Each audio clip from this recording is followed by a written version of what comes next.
Përshëndetje të nderuar zonja dhe zotrim, përshëndetje të dashur miq. Ja ku po ritakojmë sërish me mua Tirona Lilin. Pikërisht këtu në kanalin tonë Rrëfime Jete për të ndarë bashkarisht një rrëfim të radhës, një letër që në fakt më ka mbërritur në redaksin time. Është një letër goxha e dhimbshme, është një letër shumë e ndjerë, e shkruar nga një nën, një histori që në fakt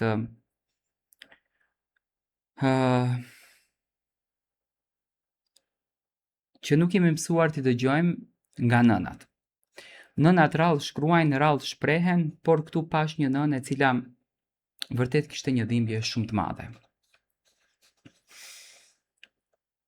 Po të shkruaj sot,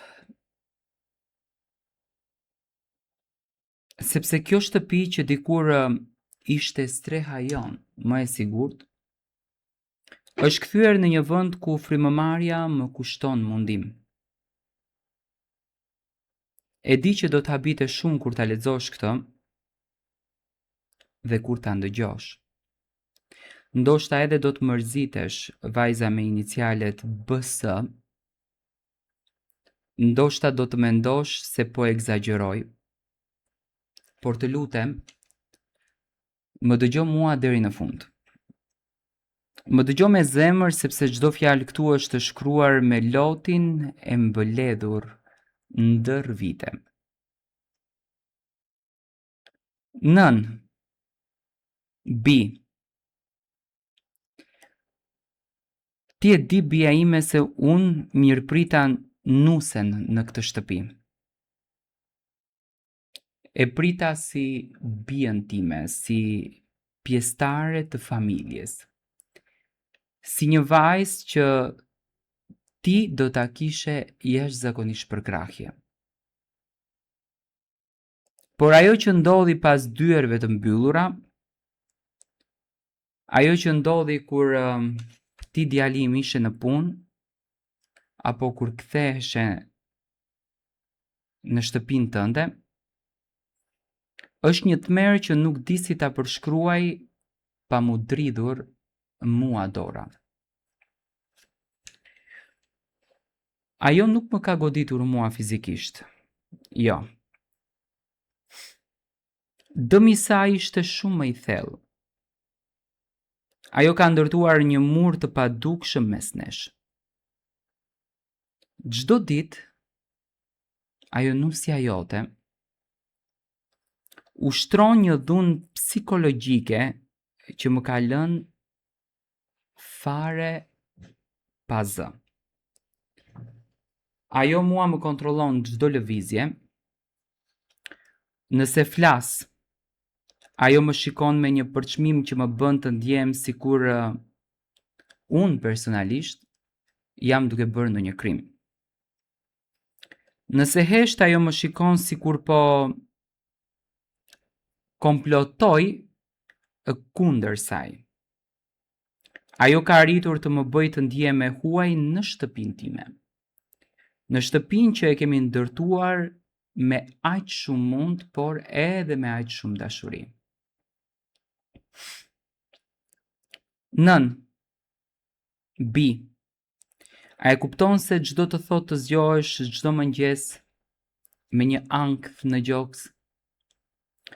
Të pyetësh veten çfarë do të bëj sot që do t'i shkaktoj zemërimin asaj.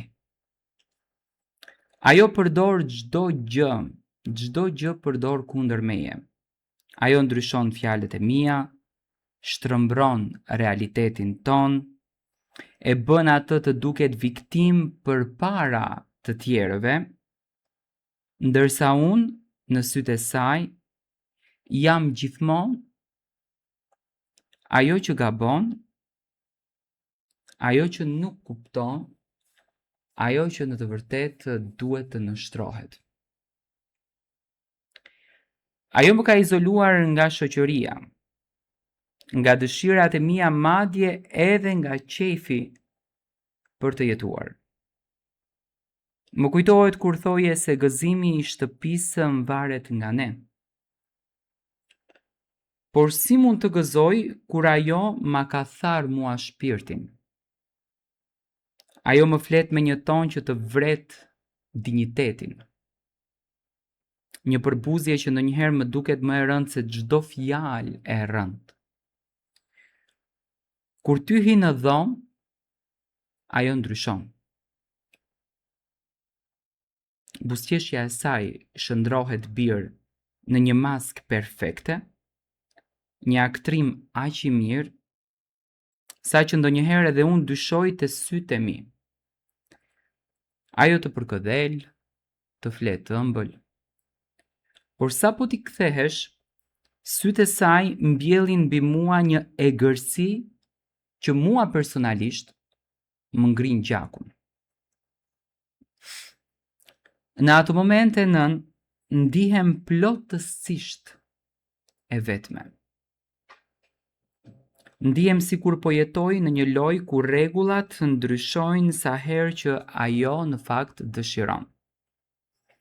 Më ka bërë të dyshoj tek vetja ime, tek ajo që unë jam, më ka bërë të mendoj se mbase jam unë ajo që po të shmëndem, dhe kjo është gjëja më e tmerrshme, të mos dish më nëse e vërteta është ajo që shoh unë apo ajo që ti po të imponon.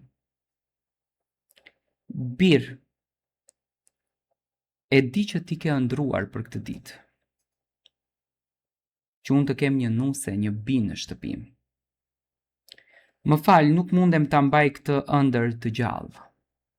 Më fal që po të zhgënjej duke treguar të vërtetën, por nuk mundem më të mbaj këtë barë. Kjo letër është thirrja ime e fundit për ndihmë para se ta humbas plotësisht dritën që kisha në sy. Nuk dua këmarrje birë, thjesht dua që ta dish, dua që ti ta dish se çfarë ndodh kur ti nuk je këtu. Dua që të mos ndihem më e izoluar në këtë ferë, dua që shtëpia jonë të jetë sërish vendi ku mund të qeshim, ku mund të jemi të sinqert, ku nuk ka nevojë për maska edhe lojra të pista. Më shiko në sy, bir, dhe ta shohësh të vërtetën që nuk arri ta them dot me gojë. Më shiko dhe do ta shohësh thyerjen time. Të lutem, mos lejo që kjo të vazhdojë. Mos lejo që ajo të marrë kontrollin mbi jetën time, mbi dinjitetin tim dhe mbi paqen tonë. Të dua shumë, edhe pikërisht sepse të dua, po ta shkruaj këtë. Sepse nuk dua që një ditë të më gjesh si një hije të asaj që isha dikur. Kjo letër është e gjitha ajo që unë nuk munda ta them, gjitha ajo që unë byt nga frika dhe nga heshtja. Tani e vërteta është mes nesh, tani e vërteta është në duart e mia. E jotja, e thyer, por ende me shpresë.